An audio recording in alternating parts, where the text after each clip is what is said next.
அன்பார்ந்த ஞான ஒளி யூடியூப் சேனல் நேயர்கள் அனைவருக்கும் வணக்கம்.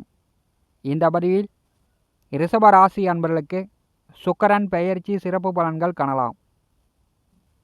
வாக்கிய கணித பஞ்சாங்கப்படி 2025ஆம் வருடம் ஜனவரி மாதம் 28ஆம் தேதி முதல் மே மாதம் 31ஆம் தேதி வரை ஒரு 118 நாட்களுக்கு தமிழ் மாத தேதிப்படி குரோதி வருஷம் தை மாதம் 15ஆம் தேதி முதல் விசுவாவசு வருடம் வைகாசி மாதம் 17ஆம் தேதி வரை பார்த்தீங்கன்னா மீனராசியில் உச்ச பலத்தில் ராகுவுடன் கூட்டு சேர்ந்து வீடு கொடுத்தவர் ரிஷபராசியில் அமர்ந்து பரிவர்த்தனை யோகத்தில் அடுத்த 4 மாத காலம் சுக்கிர பகவான் சஞ்சாரம் செய்வார். மாசி மாதம் 20 முதல் சித்திரை மாதம் 4 வரை வக்கரகதியில் செல்கிறார். பங்குனி மாதம் 7 முதல் மேற்கே அஸ்தமனமாகி பங்குனி மாதம் 17ஆம் தேதி கிழக்கே வக்கரகதியில் உதயமாகிறார். ரிஷப ராசிக்கும் துலாம் ராசிக்கும் அதிபதியானவர் சுக்கிரன். நவ கிரகங்களில் அசுர குரு. தற்போது தென்மேற்கு வானில் சூரியன் அஸ்தமனத்துக்கு பிறகு சனியுடன் சுக்கிரன் கூட்டு சேர்ந்து சஞ்சாரம் செய்வார். தரிசனம் செய்யலாம்.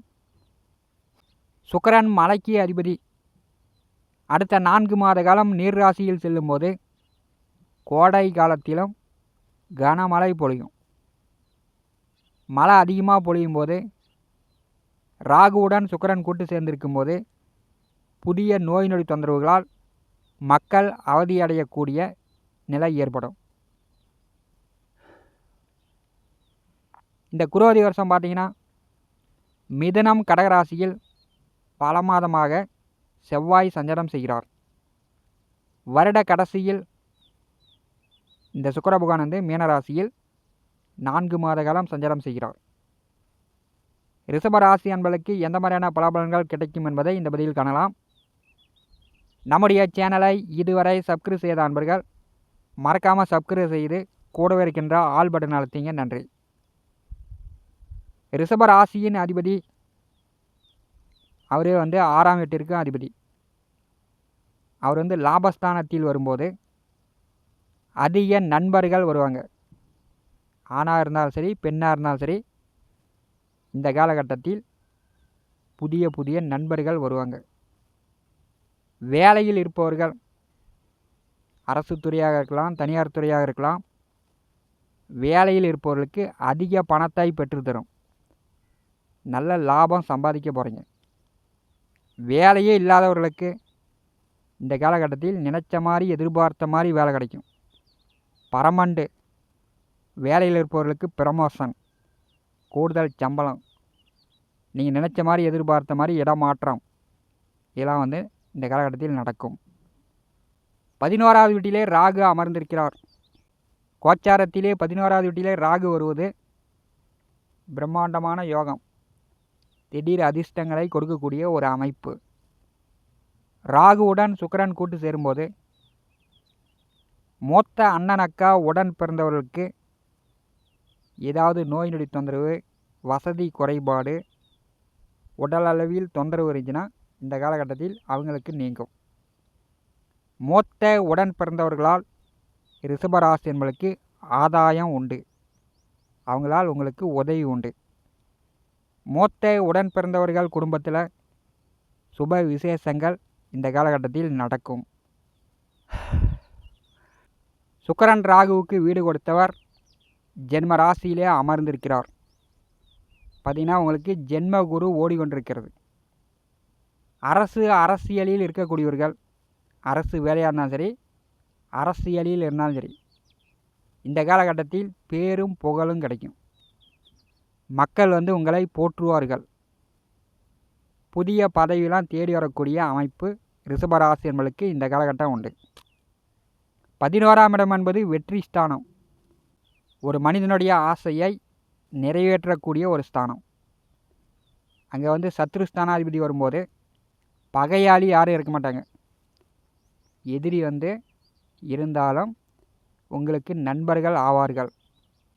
உடல் ஆரோக்கிய தொந்தரவு வந்தால் கூட இந்த காலகட்டத்தில் ரிஷபராசி என்பதற்கு நீங்கும். உடல்நிலையில் மேம்பாடு அடையும். 2ஆம் தார திருமணத்திற்கு வரன் பார்த்து கொண்டிருப்பவர்கள் இந்த கால நேரத்தில் வரன் பார்க்கலாம். 2ஆம் தார திருமணம் நடக்கும். குரு, செவ்வாய், ராகு, சுக்கிரன் 4 கிரகங்கள் கேது புகானை பாரி செய்வார்கள். வீடு கட்டலாம், வீட்டு மனை வாங்கி போட்டு வீடு கட்டணும் அப்படின்னு காத்து கொண்டு இருப்பவர்கள் இந்த காலகட்டத்தில் வீடு கட்டுற அளவுக்கு வசதி வாய்ப்பு வரும். வீடு, நிலம், சொத்து இதன் வழியில் ஏதாவது பிரச்சனை இருந்தால் அந்த பிரச்சனை நீங்கும்.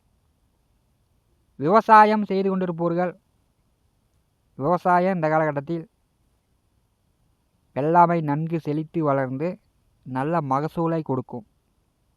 விவசாயத்தில் பூஞ்செடி வைத்து பூ எடுத்து கொண்டிருப்பவர்கள் குண்டுமல்லி, அரளி, கனகாமரம் பூ விவசாயிகளுக்கு நல்ல மகசூலை கொடுக்கும். குழந்தைகளுக்கு இருந்து வந்த நோய் நொடி தொந்தரவுகள் நீங்கும். திருமணம் செய்து ஓரிரு வருடகாலம் புத்திர பாக்கியம் இல்லாதவர்களுக்கு இந்த காலகட்டத்தில் புத்திர பாக்கியம் உண்டு. குழந்தை பேறு ஏற்படும்.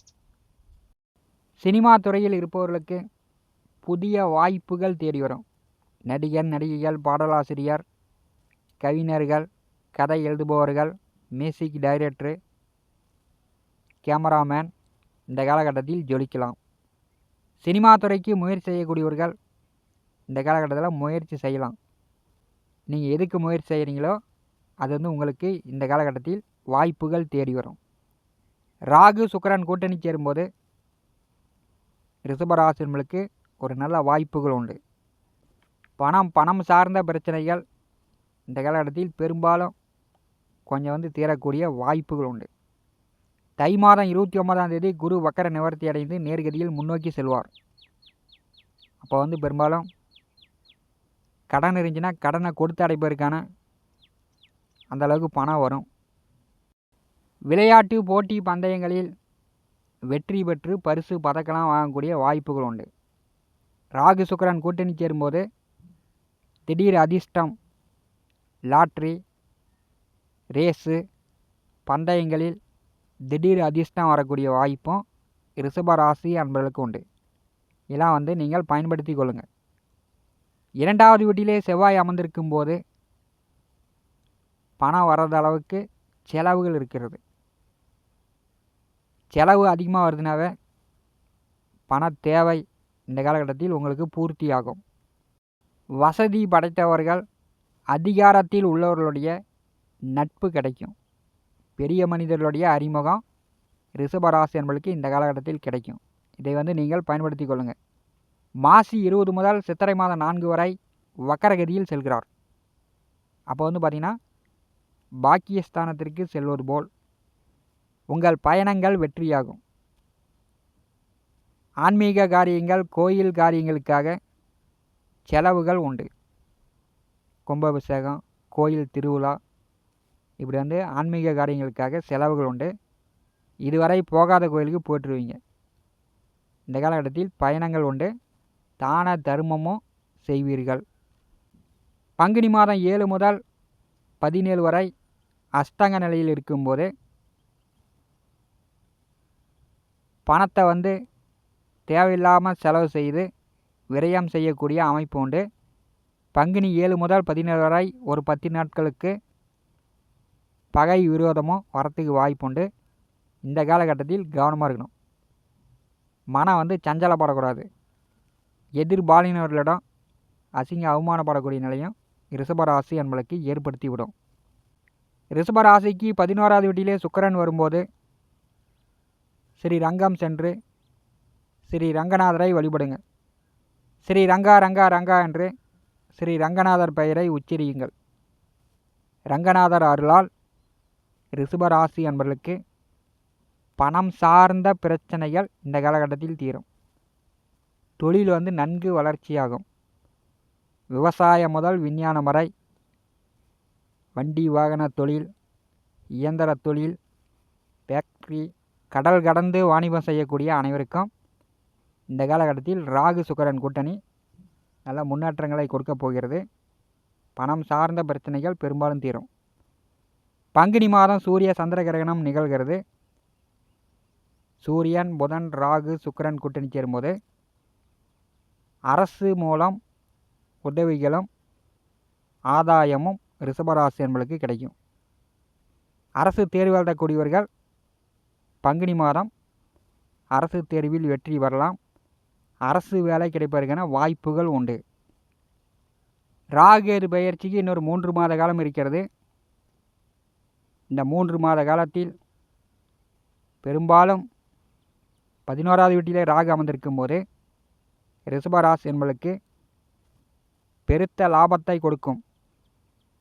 கடனை கட்டலாம், வீடு கட்டலாம், வண்டி வாகனம் வாங்கலாம், புதிய தொழில் தொடங்கலாம்.